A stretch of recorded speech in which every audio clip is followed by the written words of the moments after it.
Bonjour à tous, aujourd'hui nous allons voir une technique pour limiter le surapprentissage. Dans le tutoriel numéro 9, nous avons vu comment limiter le surapprentissage en n'entraînant pas l'ensemble du réseau de neurones, mais plutôt des sous-réseaux issus de ce réseau de neurones.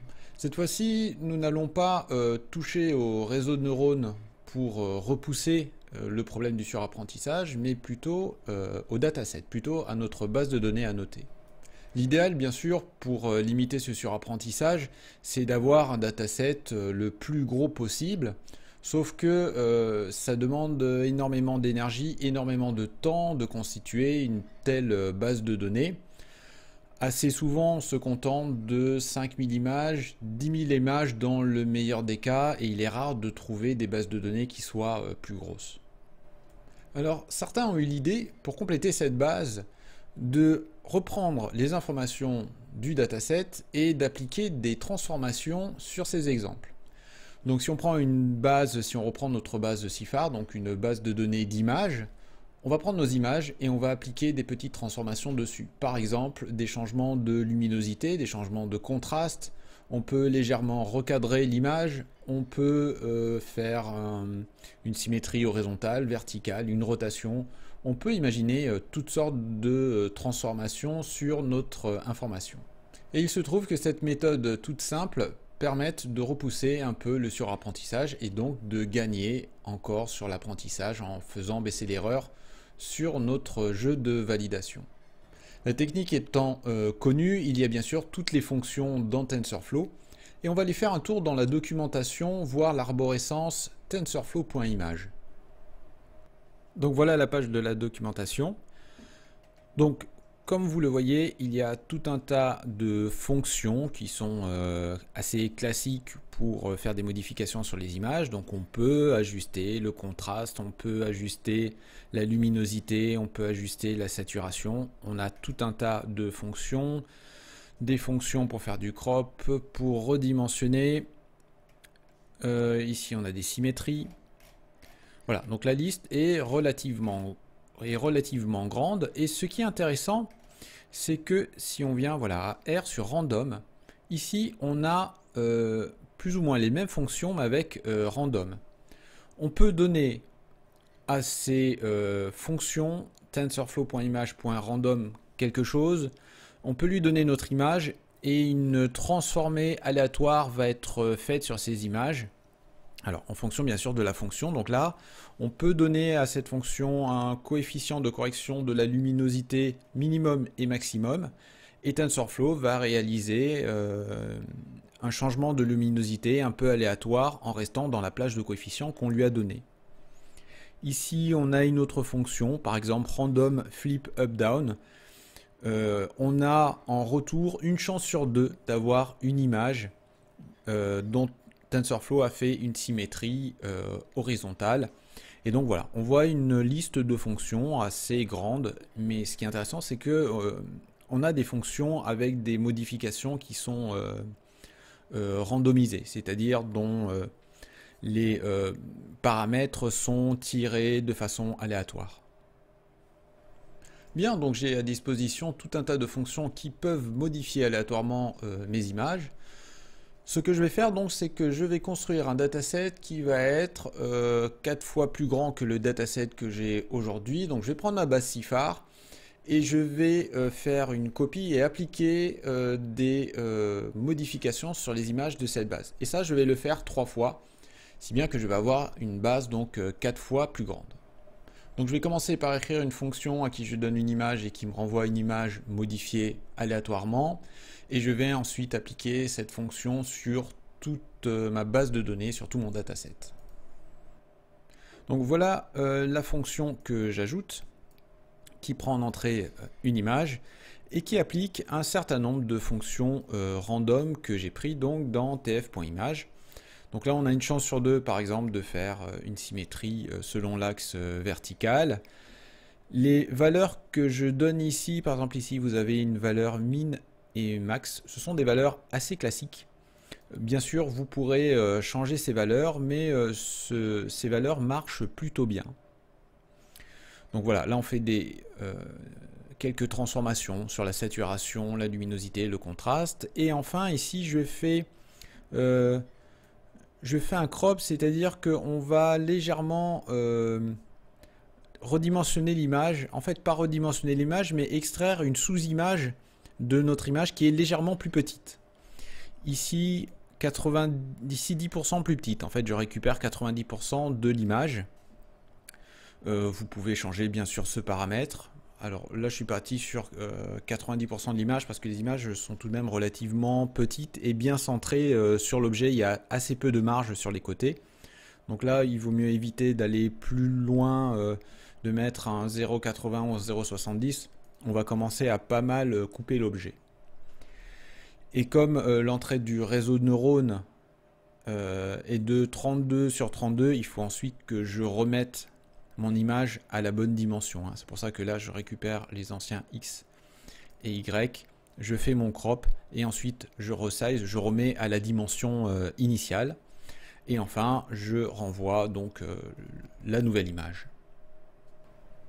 Bien, donc j'ai ma fonction qui fait des transformés sur mes images pour pouvoir étendre ma base de données. Maintenant, il faut que je l'applique sur l'ensemble de la base de données, l'ensemble du lot.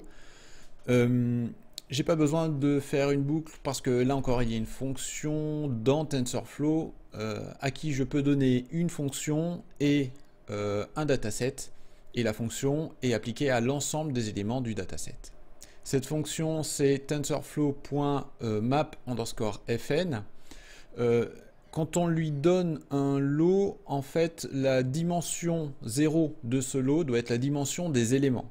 Donc là, on a une base de données, la base de données CIFAR, dans laquelle il y a 50 000 images.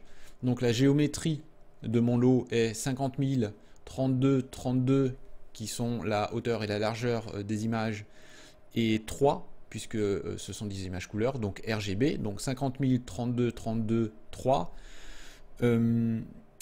La dimension 0 est bien la dimension qui contient le nombre d'éléments de mon lot.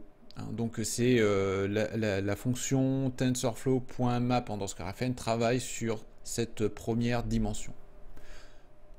Donc voilà, juste avant l'entraînement, ce que je vais faire, c'est que je vais récupérer donc mon tableau d'images qui est ici. À ce tableau d'images, je vais appliquer la fonction de transformation d'image que j'ai écrit tout à l'heure. Et donc je vais l'appliquer à tout le lot, comme je l'ai dit, avec la fonction tf.map_fn. Une fois que j'ai appliqué cette fonction à ce dataset, eh bien, je vais recevoir de cette fonction un nouveau tableau avec les mêmes images, mais qui ont subi les transformations faites par cette fonction. Et ça, je vais le faire 3 fois. Ce qui va me permettre d'avoir un dataset 4 fois plus gros. Alors maintenant que j'ai 4 tableaux, il va falloir concaténer tout ça. Donc tout ça, je le fais avec la fonction concat. Je lui donne un tableau avec mes 4 tableaux. Et je lui demande de me concaténer tout ça selon l'axe 0, selon la première dimension. Ici, je vais faire la même chose avec labels, puisqu'il faut qu'au niveau des labels, il faut qu'il y ait aussi des labels pour ces 3 autres tableaux qui ont été ajoutés. Donc en fait, j'ai 4 fois mon tableau label ici qui est concaténé. Voilà, donc j'ai fait ces petites modifications sur le programme qu'on avait vu dans le tutoriel numéro 9. J'ai juste gonflé un peu artificiellement mon dataset et je vais faire tourner, donc je vais faire les calculs.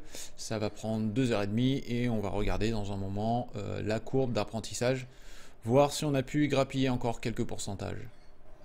Une dernière chose avant de lancer le calcul, la database étant 4 fois plus grande, je vais diviser le nombre de cycles d'apprentissage par 4 parce que lorsqu'on compare 2 algorithmes, 2 méthodes, il est important de travailler à complexité égale ou à dépense d'énergie égale.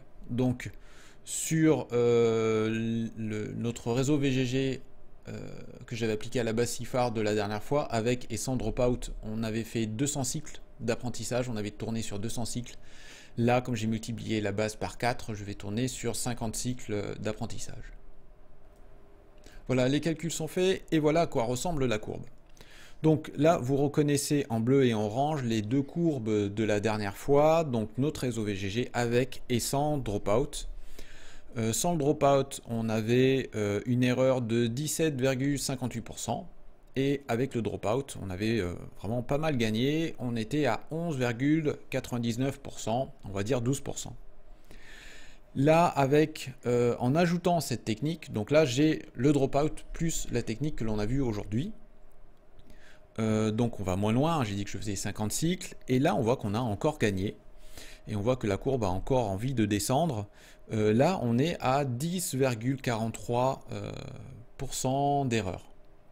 Donc on voit qu'avec cette méthode toute simple, on a réussi à grappiller encore des pourcentages. Et là on sent bien que si on continue, on est vraiment sur une bonne pente. On sent qu'on peut aller vraiment beaucoup plus loin. Mais comme je l'ai dit, je voulais faire des comparaisons à dépenses d'énergie égales. Bien sûr, on pourrait appliquer encore d'autres transformations. On pourrait légèrement déformer l'image, on pourrait faire des rotations, on pourrait ajouter du bruit. On peut imaginer encore toutes sortes de transformations sur notre information en entrée. On pourrait aussi, plutôt que de multiplier comme je l'ai fait par exemple la base par 2, 3, 4, on pourrait à chaque nouveau cycle d'apprentissage refaire des transformations sur nos images de manière à avoir sur chaque cycle d'apprentissage une base de données différente. Donc là je vous laisserai tester tout ça, on peut imaginer plein de choses autour de cette technique d'apprentissage. Enfin, ce qu'on a appliqué aujourd'hui à nos images, en fait on peut l'appliquer à n'importe quel type d'information. Imaginons que je donne à notre réseau de neurones une courbe en entrée qui représente par exemple des variations de température ou un cours de bourse, peu importe. Je pourrais légèrement déformer cette courbe, je pourrais ajouter du bruit, c'est-à-dire modifier légèrement chacune des données de façon aléatoire. Je pourrais amplifier la courbe, au contraire la tasser un petit peu, ce qui pourrait être l'équivalent d'une augmentation ou diminution de contraste sur une image. Cette technique, la technique que l'on a vue aujourd'hui, ne s'applique pas qu'aux images, on peut l'appliquer à toutes les informations et donc on peut augmenter n'importe quel type de dataset. Comme d'habitude, je laisse à disposition le code, il est sur mon GitHub, sur le GitHub de la chaîne. Le lien est dans la description de la vidéo. N'hésitez pas à faire vos commentaires aussi bien sur le fond que sur la forme, sur mes vidéos. Et n'hésitez pas non plus à vous abonner, ça m'incitera à créer de nouvelles vidéos. Voilà, j'espère vous revoir bientôt sur ma chaîne. En attendant, je vous dis à bientôt.